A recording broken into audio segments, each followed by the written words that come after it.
Shalom saudara-saudara yang dikasihi dalam Tuhan Yesus Kristus. Kembali kita akan belajar bagian firman Tuhan bersama untuk David's Man Bible Study kita. Dan ini adalah bagian yang terakhir dari seri mengenai peperangan rohani. Dan untuk beberapa minggu terakhir itu kita sudah membahas mengenai selengkap senjata Allah.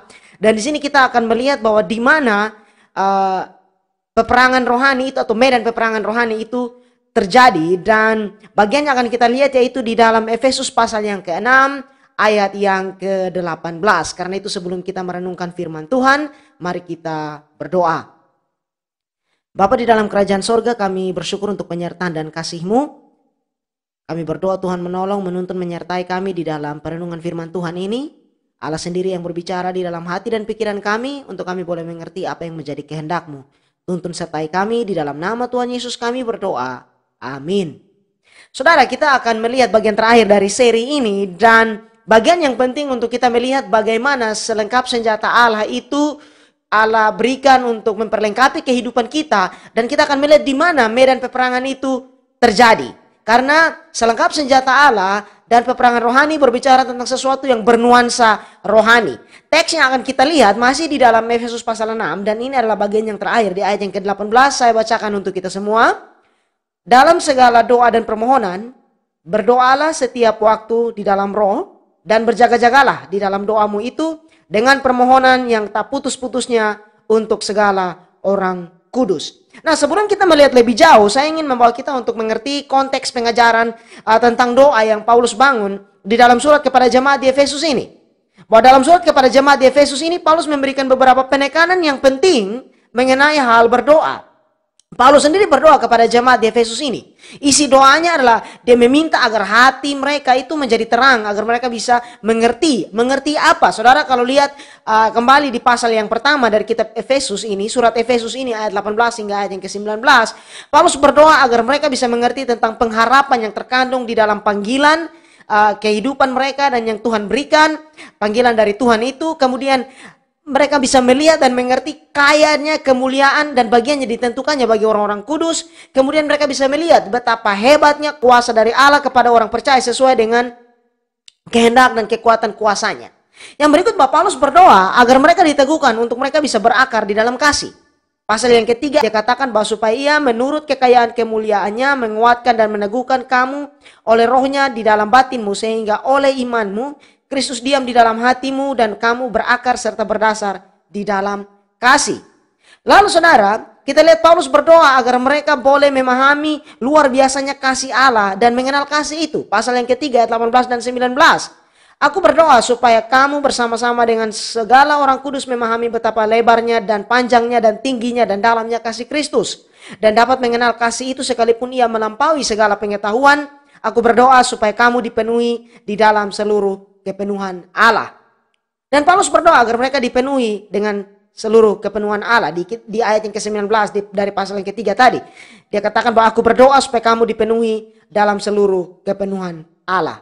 Nah saudara, di ayat yang ke-18 ini, perhatikan bahwa ayat ini muncul dalam konteks saat Paulus berbicara mengenai peperangan rohani. Dia katakan bahwa dalam segala doa dan permohonan, berdoalah setiap waktu di dalam roh, dan berjaga-jagalah di dalam doamu itu dengan permohonan yang tak putus-putusnya untuk segala orang kudus. Sehingga kita perlu mengerti bahwa dalam peperangan rohani itu orang percaya harus diperlengkapi dengan selengkap senjata Allah.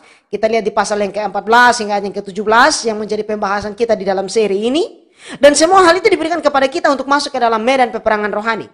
Saudara ingat bahwa penekanan yang sering saya berikan dari ayat atau bagian yang pertama dari selengkap senjata Allah itu sampai bagian yang terakhir berbicara tentang gambaran yang Paulus tarik dari perlengkapan perang yang dipakai oleh seorang prajurit Roma yang siap untuk berperang. Kembali bahwa seorang tentara itu memakai perlengkapan yang ada bukan untuk fashion show atau hanya untuk gagah-gagahan, tetapi untuk berjaga-jaga dan masuk ke dalam medan peperangan. Dan kita menghadapi pergumulan atau peperangan rohani itu, dan disitulah kita mengerti bahwa pergumulan dan peperangan rohani itu kita gumulkan di dalam doa. Bahwa di dalam doa lah kita memakai perlengkapan senjata Allah ini. Sebab di awal dari pasal yang ke-6, Paulus menjelaskan bahwa kita perlu mengenakan selengkap senjata Allah itu. Supaya apa? Di ayat 11 dan 12 dia katakan, supaya kamu dapat bertahan melawan tipu muslihat iblis. Karena perjuangan kita bukanlah melawan darah dan daging, tetapi melawan pemerintah-pemerintah, melawan penguasa-penguasa, melawan penghulu-penghulu dunia yang gelap ini, melawan roh-roh jahat di udara. Saudara lihat bahwa di sinilah kita perlu mengerti bahwa ada nuansa dimensi rohani yang dimana kita bergumul di sana. Mengapa? Karena sebenarnya sebagai orang percaya kita menghadapi pergumulan rohani setiap hari. Dan kita lihat bahwa doa adalah dasar yang penting bagi kehidupan orang percaya, di mana kita menggumulkan semua pergumulan rohani itu, peperangan rohani itu, di mana kita berjuang mempertahankan iman, bahkan kita berdoa untuk orang lain. Ingat bahwa di bagian terakhir dari ayat yang ke-18 dia mendorong untuk mereka juga mendoakan orang-orang kudus, artinya orang-orang percaya yang lain. Nah, ada beberapa poin yang ingin saya angkat mengenai hal berdoa ini, yaitu bahwa mengapa Allah menghendaki kita untuk memiliki sebuah kehidupan yang berakar di dalam doa.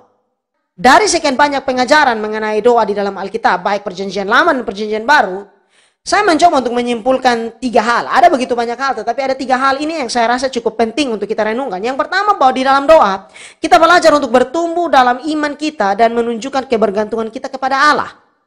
Bahwa saat kita berdoa, kita percaya bahwa Allah mendengar dan sanggup untuk menjawab doa kita. Tetapi juga kita beriman bahwa jawaban yang Tuhan berikan itu sesuai dengan kehendaknya, sesuai dengan karakternya yang kudus dan yang baik. Yang mungkin jawaban doa itu adalah tidak, sebab Allah lebih tahu apa yang terbaik untuk kita. Dan dia lebih tahu bagaimana menjawab doa kita. Apakah jawabannya itu ya, tunggu, atau tidak. Ingat bahwa dia Allah, kita bukan. Allah itu omniscient, artinya dia itu maha tahu. Dia mengerti dan tahu segala sesuatu, sedangkan kita tidak mengetahui segala sesuatu. Apa yang terjadi di masa depan pun kita tidak tahu. Itulah sebabnya kita perlu berdoa. Yang kedua, bahwa di dalam doa kita mengungkapkan kasih, ucapan syukur, dan penghormatan serta pengagungan kepada Allah. Doa membawa kepada satu hubungan yang lebih dalam kepada Allah. Dan dia mengasihi kita dan ingin agar kita juga memiliki sebuah hubungan yang pribadi dengan dia.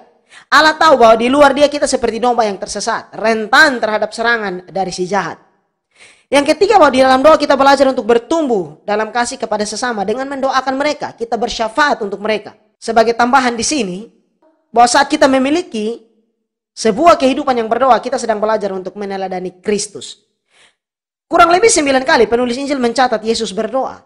Yesus berdoa sebelum memulai pelayanannya, dia berdoa setelah melakukan pelayanannya sepanjang hari, dia berdoa semalaman untuk memiliki 12 murid, dia berdoa bersama-sama dengan muridnya, dia berdoa sendiri, dia berdoa bersyafaat untuk murid-muridnya, dia berdoa untuk orang-orang yang akan mendengarkan penginjilan atau pelayanan dari murid-muridnya. Dia berdoa sebelum dia ditangkap. Dan dia berdoa saat dia ada di atas kayu salib. Jadi ini adalah teladan yang luar biasa yang Kristus berikan. Yang berikut, bagaimana kita melihat dan mengerti mengenai suatu kehidupan doa yang efektif. Di dalam teks kita ini, Paulus memberikan beberapa hal yang perlu kita perhatikan. Kembali, dia katakan bahwa dalam segala doa dan permohonan, berdoalah setiap waktu di dalam roh dan berjaga-jagalah di dalam doamu itu dengan permohonan yang tak putus-putusnya untuk segala orang kudus. Ada beberapa hal menarik yang kita bisa lihat mengenai hal berdoa yang Paulus angkat. Bahwa dia katakan berdoalah setiap waktu, berdoa dengan menaikkan permohonan kepada Allah, berdoa di dalam roh, berjaga-jaga di dalam doa, dan berdoa untuk segala orang kudus. Dan ini yang akan kita lihat dan kita urai satu persatu. Dia katakan bahwa berdoalah setiap waktu. Artinya bahwa doa harus menjadi gaya hidup dari orang percaya. Kita perlu melihat bahwa doa adalah hal yang vital bagi hidup kita. Mengapa kita perlu berdoa setiap waktu? Sebab pergumulan yang kita alami, pergumulan rohani yang berkecamuk di sekeliling kita, juga adalah sesuatu yang terjadi setiap waktu. Pergumulan rohani yang nampak dalam pergumulan hidup kita itu setiap hari sadar atau tidak sadar terus datang di hadapan kita. Dan kita perlu berjaga-jaga. Matius 26 ayat 41. Berjaga-jagalah dan berdoalah supaya kamu jangan jatuh ke dalam pencobaan. Roh memang penurut tetapi daging lemah. Ini adalah pesan yang Tuhan berikan kepada murid-muridnya. Artinya bahwa godaan dan dosa selalu mengintip untuk menjatuhkan kita. Dan membuat kita tidak menikmati berkat rohani, yaitu hubungan kasih dengan Allah. Hidup yang bersemangat di dalam dia, damai sejahtera yang Allah anugerahkan. Bahwa dalam hidup kita juga ada pergumulan, ada masalah. Dan hal-hal yang mungkin membebani kita. Sehingga hal berdoa menjadi hal yang begitu penting bagi kita. Paulus menulis di dalam Filipi 4 ayat 6 demikian. Janganlah hendaknya kamu khawatir tentang apapun juga, tetapi nyatakanlah dalam segala hal keinginanmu kepada Allah dalam doa dan permohonan dengan ucapan syukur. Kemudian dalam suratnya kepada jemaat di Tesalonika, Paulus menekankan agar mereka dan juga kita saat ini untuk terus berdoa. Dia katakan tetaplah berdoa. 1 Tesalonika 5 ayat 17. Yang memberikan gagasan yang sama dengan apa yang kita bahas di sini. Artinya bahwa kita perlu terlibat dalam berbagai bentuk doa yang ada Berdoa secara pribadi, berdoa bersama keluarga, berdoa bersama saudara seiman dalam persekutuan atau gereja, dan berdoa dalam setiap langkah kehidupan kita. Nah, berdoa dengan menaikkan permohonan kepada Allah, ini adalah hal yang kedua. Bahwa Alkitab menunjukkan Allah kita adalah Allah yang baik, yang memperhatikan dan memelihara umat kepunyaannya.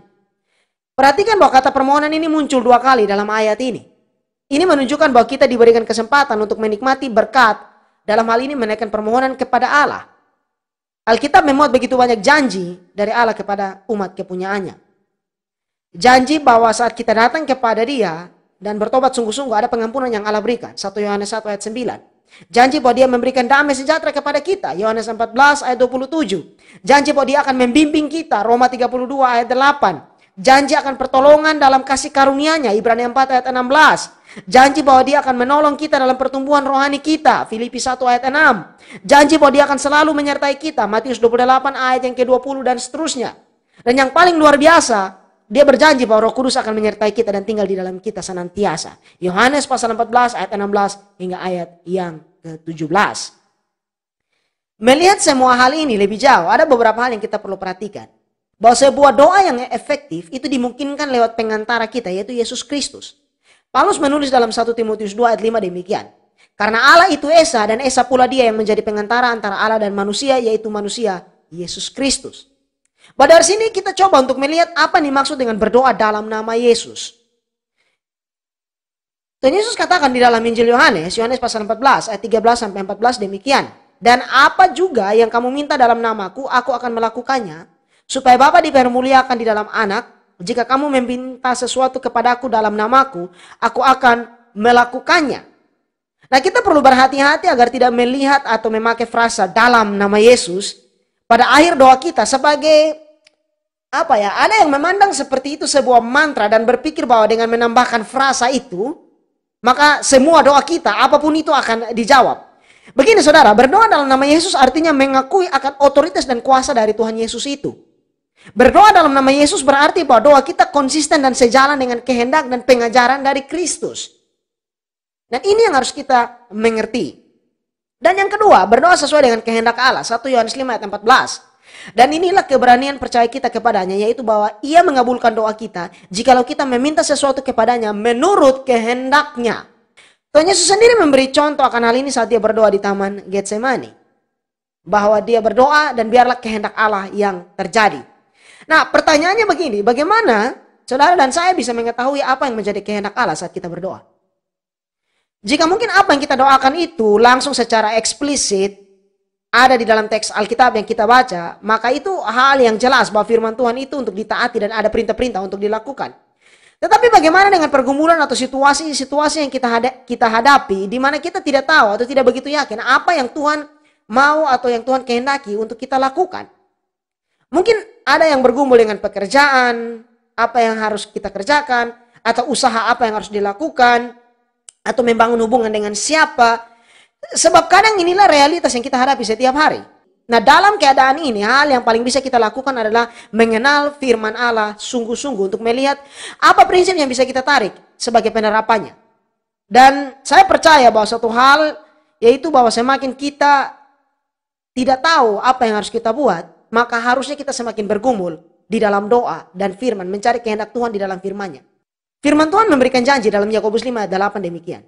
Tetapi apabila di antara kamu ada yang kekurangan hikmat, hendaklah ia memintakannya kepada Allah yang memberikan kepada semua orang dengan murah hati dan dengan tidak membangkit-bangkit, maka hal itu akan diberikan kepadanya. Paulus menceritakan pengalaman yang menarik dan penting untuk kita lihat bahwa di dalam 2 Korintus pasal yang ke-12 ayat 7 sampai 9 Paulus berbicara mengenai pergumulannya, yaitu ada duri dalam daging yang mana dia sudah berdoa 3 kali tetapi jawaban dari Tuhan adalah tidak. Dia berdoa 3 kali agar Tuhan mengangkat duri dalam daging itu, tapi Tuhan katakan tidak.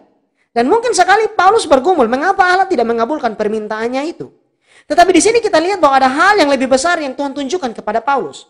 2 Korintus 12 ayat 9 firman Tuhan katakan bahwa cukuplah kasih karuniaku bagimu, sebab justru dalam kelemahanlah kuasaku menjadi sempurna. Nah, kuncinya sekali lagi bahwa kita perlu belajar untuk berserah kepada kehendak Allah. Sebab apakah ada orang yang benar-benar mengerti kehendak Allah dengan sempurna? Tidak ada. Tidak ada dari manusia biasa yang mengerti dengan sempurna kehendak Allah. Yang bisa kita lakukan adalah belajar untuk bertumbuh di dalam pengenalan akan Dia, di dalam setiap langkah kehidupan kita hari demi hari, saat kita bertumbuh di dalam firman, di dalam pergumulan doa, saat kita belajar untuk bergantung kepada Allah di dalam setiap langkah kehidupan kita. Yang berikut, bahwa kita perlu berdoa dengan iman. Iman yang diajarkan dalam Alkitab bukan seperti sebuah sikap untuk mengharapkan sesuatu yang tidak memiliki dasar. Sebaliknya, Alkitab menunjukkan bahwa iman Kristen adalah iman yang berbicara mengenai percaya kepada pribadi. Percaya kepada seorang pribadi, yaitu Allah sendiri. Bahwa dengan mengenal karakter dan pribadi Allah yang Dia nyatakan lewat firman-Nya, kita bisa memiliki penghiburan bahwa apapun yang menjadi jawaban doa itu, itulah yang terbaik. Di sini kita juga belajar untuk percaya kepada pemberi dari berkat itu dan bukan fokus hanya kepada berkatnya. Ini juga bukan mau untuk menunjukkan bahwa jika ada doa-doa yang tidak dijawab itu karena kita kurang beriman. Tetapi kita perlu melihat, kita percaya bahwa Allah yang lebih tahu bagaimana menjawab pergumulan dan doa kita. Saya mengutip dari Oswald Chambers, dia mengatakan bahwa kita harus berdoa dengan mata yang tertuju kepada Allah dan bukan tertuju pada kesulitan-kesulitan yang kita hadapi. Lalu kita juga perlu berdoa dengan kerendahan hati. Yakobus 4 ayat 6, Allah menentang orang yang congkak tetapi mengasihani orang yang rendah hati. Bahwa sikap hati kita penting untuk kita jaga saat kita datang kepada Allah di dalam doa. Kita tidak datang dengan sikap seolah-olah bahwa Allah berkewajiban menjawab semua doa kita karena kita sudah melakukan hal yang baik, atau kita sudah berjeli lelah di dalam pelayanan, atau kita sudah bergumul dengan begitu hebat. Yesus memberikan sebuah perumpamaan untuk menegur sikap hati yang salah atau angkuh, bahkan dalam hal berdoa. Kalau saudara lihat di dalam Lukas pasal 18 ayat 10 hingga ayat 14, Yesus berbicara mengenai hal itu. Nah ingat, Allah melihat hati, bukan tampilan luar yang bisa kita manipulasi. Awet Tozer mengatakan bahwa Allah menjawab doa kita bukan karena kita baik, tetapi karena Dialah yang baik. Nah, Alkitab menunjukkan bahwa salah satu penyebab kita tidak maju-maju dalam pertumbuhan rohani kita atau kehidupan doa kita adalah dosa. Nabi Yesaya menulis di dalam Yesaya 59 ayat 1 dan 2 mengatakan bahwa sesungguhnya tangan Tuhan tidak kurang panjang untuk menyelamatkan dan pendengarannya tidak kurang tajam untuk mendengar. Tetapi yang merupakan pemisah antara kamu dan Allahmu ialah segala kejahatanmu, dan yang membuat Dia menyembunyikan diri terhadap kamu sehingga Ia tidak mendengar ialah segala dosamu. Lalu Yakobus 4 ayat 3, atau kamu berdoa juga tetapi kamu tidak menerima apa-apa karena kamu salah berdoa. Sebab yang kamu minta itu hendak kamu habiskan untuk memuaskan hawa nafsumu. Sehingga kita perlu bisa melihat bahwa doa dan kekudusan hidup itu berjalan bersama. Doa dan kekudusan hidup itu berjalan bersama. Lalu saudara, kembali kepada Efesus pasal yang ke-6 ayat yang ke-18. Paulus katakan untuk berdoa di dalam roh. Nah, apa yang dimaksud dengan berdoa di dalam roh ini? Bahwa dalam sebuah kehidupan doa yang efektif, kita perlu mengerti akan peran dari Roh Kudus dalam kita berdoa. Paulus menulis dalam Roma 8 ayat 26 dan 27 demikian. Demikian juga Roh membantu kita dalam kelemahan kita. Sebab kita tidak tahu bagaimana sebenarnya harus berdoa. Tetapi Roh sendiri berdoa untuk kita kepada Allah dengan keluhan-keluhan yang tidak terucapkan. Dan Allah menyelidiki hati nurani, mengetahui maksud Roh itu, yaitu bahwa Ia sesuai dengan kehendak Allah berdoa untuk orang-orang kudus. Sehingga bahwa saat kita lemah dan tidak tahu bagaimana harusnya kita berdoa, Allah sendiri di sini Paulus katakan melalui Roh Kudus menolong kita dengan menaikkan syafaat bagi kita. Bahwa pertolongan Roh Kudus dalam syafaat itu sempurna karena Dia menyelidiki hati nurani dari mereka yang Dia bantu dan Dia sanggup untuk mengarahkan doa kita untuk sesuai dengan kehendak Allah. Dalam suratnya Yudas juga mengajak pembacanya untuk berdoa dalam roh. Yudas 1 ayat yang ke-20. Akan tetapi kamu saudara-saudaraku yang kekasih, bangunlah dirimu sendiri di atas dasar imanmu yang paling suci dan berdoalah dalam Roh Kudus. Artinya kita berdoa dengan kesadaran akan hadirat Allah di sekeliling kita yang menguduskan kita dan doa-doa kita. Menyadari bahwa kita datang kepada Allah dengan berdasar kepada kasih karunia-Nya dan memberikan hati untuk dipimpin oleh Roh Kudus. Lalu Paulus juga mengatakan untuk berjaga-jaga di dalam doa. Nah, kembali melihat konteks dalam bagian yang kita bahas tentang peperangan rohani ini, di mana ayat 18 ini muncul dalam konteks peperangan rohani dan selengkap senjata Allah, maka hal yang paling masuk akal untuk dilakukan dengan semua itu adalah berjaga-jaga di dalam doa. Sehingga ketika dia bicara soal selengkap senjata Allah yang ada, ikat pinggang kebenaran, baju sirah keadilan, ketopong keselamatan, berkasutkan, memakai kasut untuk siap sedia memberitakan Injil, kemudian dia berbicara mengenai perisai iman, berbicara mengenai pedang roh dan seterusnya. Itu semua kita perlu mengerti bahwa dipakai untuk kita berjaga-jaga. Dan di mana kita berjaga-jaga? Di dalam doa. Tuhan Yesus menekankan hal ini kepada murid-muridnya saat mereka berada di Taman Getsemani. Markus 14 ayat 38. Dia mengatakan bahwa yang menjadi kunci bagi kita dalam menghadapi pencobaan itu adalah berjaga dan berdoa.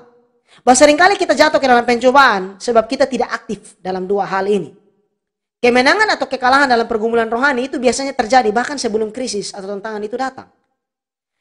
Tuhan Yesus menang di atas kayu salib karena dia menang di Taman Getsemani. Sedangkan Petrus gagal dan menyangkal Tuhan sebab dia tidak berjaga dan berdoa. Nah, di samping berjaga di dalam doa, kita perlu untuk menantikan Tuhan. Di dalam Mazmur pasal 17 ayat 14, setelah Daud berseru kepada Allah mengenai semua pergumulan yang dia hadapi, dia menutup Mazmur itu dengan mengatakan bahwa nantikanlah Tuhan, kuatkanlah dan teguhkanlah hatimu. Ya, nantikanlah Tuhan.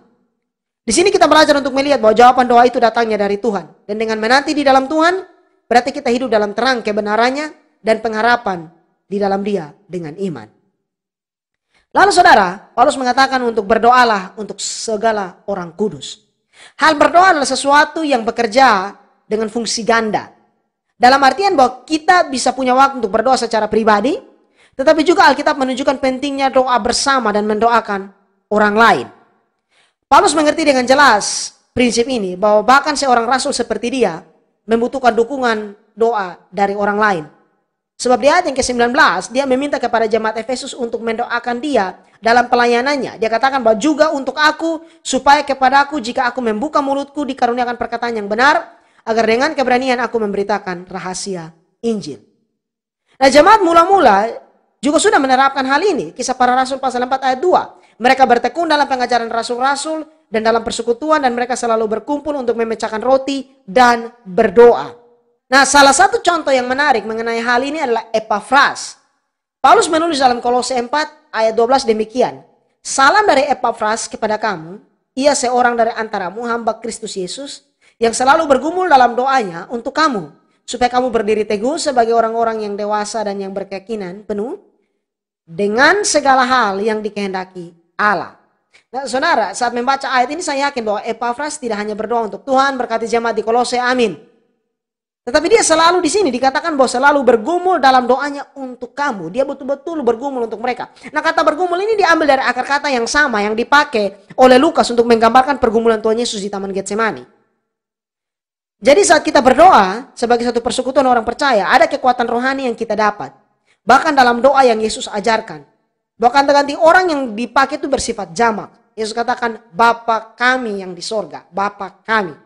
Alkitab mengajarkan bahwa kita saling mendoakan. Sehingga jika kita mungkin tidak tahu apa yang harus kita doakan, ingatlah orang lain dan doakan mereka. Doakan pendeta saudara, doakan orang yang melayani. Ini menjadi satu catatan penting dengan berbagai pergumulan pelayanan yang ada, saudara.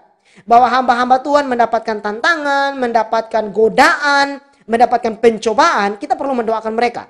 Terkadang yang terjadi bahwa kita menuntut untuk hamba-hamba Tuhan mendoakan kita. Tetapi Alkitab juga mengajarkan untuk kita mendoakan mereka. Mengapa? Bahwa terkadang ketika mereka jatuh, sangat mudah bagi kita untuk memberikan penghakiman habis-habisan kepada para hamba Tuhan. Tetapi mungkin pertanyaan besarnya, ini bukan untuk memaklumi kesalahan yang hamba-hamba Tuhan lakukan, tetapi bahwa juga saat kita melihat akan hal itu, sebelum kita memberikan komentar kita, mungkin pertanyaan kembali kepada diri kita, sudahkah kita mendoakan mereka? Sudahkah kita dengan tekun, dengan setia mendoakan mereka untuk mereka tidak jatuh? Memang standar yang dituntut dari para pelayan firman, dari para hamba-hamba Tuhan, bisa dikatakan lebih tinggi. Artinya bahwa kita menuntut apa yang mereka ajarkan harus mereka lakukan. Benar, saya setuju 100%. Tetapi juga kita perlu melihat bahwa untuk mereka bisa melakukan itu, kiranya kita juga dengan setia dan tekun mendoakan mereka. Saat kita mendoakan mereka itu sebenarnya menunjukkan bahwa kita mengasihi mereka. Saya ingin menutup dengan kesimpulan seperti ini. Bahwa doa adalah bagian yang penting dalam kehidupan orang percaya. Doa adalah bagian yang tidak terlepas dalam kehidupan kita. Dan dengan doa kita memiliki akses yang tidak terbatas kepada Bapa Surgawi kita untuk berbicara dengan Dia dan mendengar dari Dia. Dan doa menjadi penopang hidup kita, kerohanian kita, hubungan kita, dan pelayanan kita. Mari kita berdoa. Bapa dalam kerajaan sorga, kami bersyukur untuk kebenaran firman-Mu. Kami berdoa Tuhan menolong. Hamba-Mu terbatas, tetapi kami percaya Roh Kudus tidak terbatas untuk berbicara lebih jauh apa yang menjadi kehendak-Mu, menerjemahkan lebih dalam dan berbicara di dalam setiap hati pikiran kami, dan juga berikan kami kekuatan untuk hidup di dalam ketaatan. Kami berdoa Tuhan tuntun, pimpin, sertai kami, bantu kami dalam setiap pergumulan rohani kami, ajar kami untuk kami selalu mengarahkan mata dan pandangan kami kepadamu, sehingga iman kami tidak goyah dan kami terus dikuatkan di dalam Tuhan. Ini doa, ini permohonan kami di dalam nama Tuhan Yesus kami berdoa. Amin.